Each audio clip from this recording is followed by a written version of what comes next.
चौथा सवाल है हमारा, बिंदु -3, 10 और 6, -8 को जोड़ने वाले रेखाखंड को बिंदु -1, 6 किस अनुपात में विभाजित करता है। तो यहाँ पर हमको दो बिंदु दिए हुए हैं, एक रेखाखंड है, उसके दो बिंदु दिए हुए हैं, इसको P कह देते हैं, इसको Q कह देते हैं। P क्या है -3, 10 और Q क्या है 6, -8। इनके जो रेखाखंड के बिंदु है वो जो उसका अनुपात है हमको वो ज्ञात करना है, और उनके बिंदु जो है जोड़ने वाला वो क्या है मध्य बिंदु, इसको O बोल देते हैं। ये है हमारा -1, 6।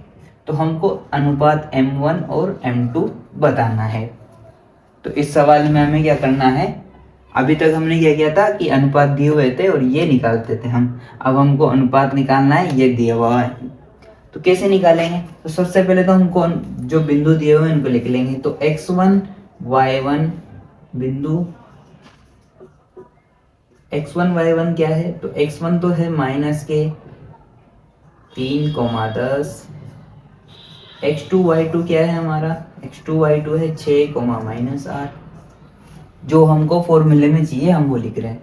और x और y क्या है हमारा, x और y है हमारे ये, x y क्या है -1 और 6, है ना।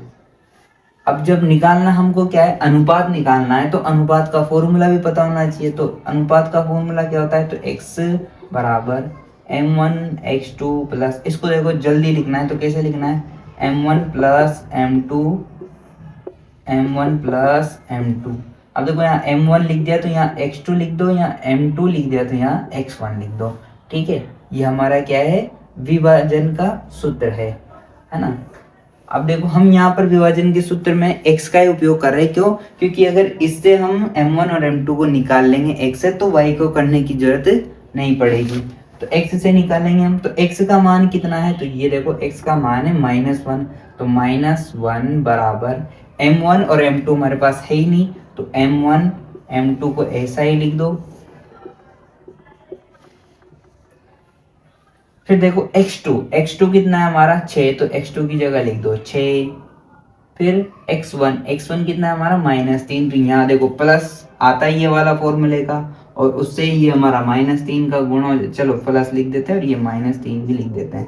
ठीक है, -1 ये दोनों इधर गुणा हो जाएंगे, तो -1 से गुणा होगा ये, तो ये भी माइनस और ये भी माइनस, तो -m1 -m2 बराबर 6m1 प्लस, ये देखो प्लस और माइनस गुणा होगा तो -3m2।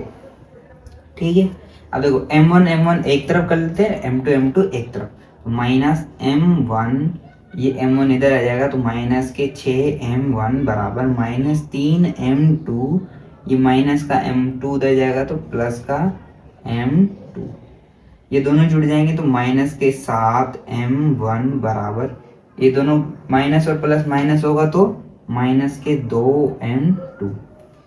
अब संख्या को एक तरफ कर देते हैं और इनको एक तरफ ले लेते हैं, तो m1 और m2 गुणा में तो इधर आके भाग हो गया, तो माइनस के 2/7 गुणा में इधर आकर भाग हो जाएगा, माइनस से माइनस कट जाएगा, तो m1 अनुपात m2 क्या आ जाएगा हमारा, m1 अनुपात m2, देखो m के सामने 2 है तो 2 अनुपात m2 के सामने 7 है तो 7, तो अनुपात क्या आ जाएगा हमारा 2:7। तो यही हमारा क्या है आंसर। तो कैसा लगा आपको सवाल, अगर अच्छा लगा हो तो चैनल को सब्सक्राइब करें, वीडियो को लाइक करें, कमेंट करें कि कैसा लगा आपको ये सवाल। धन्यवाद।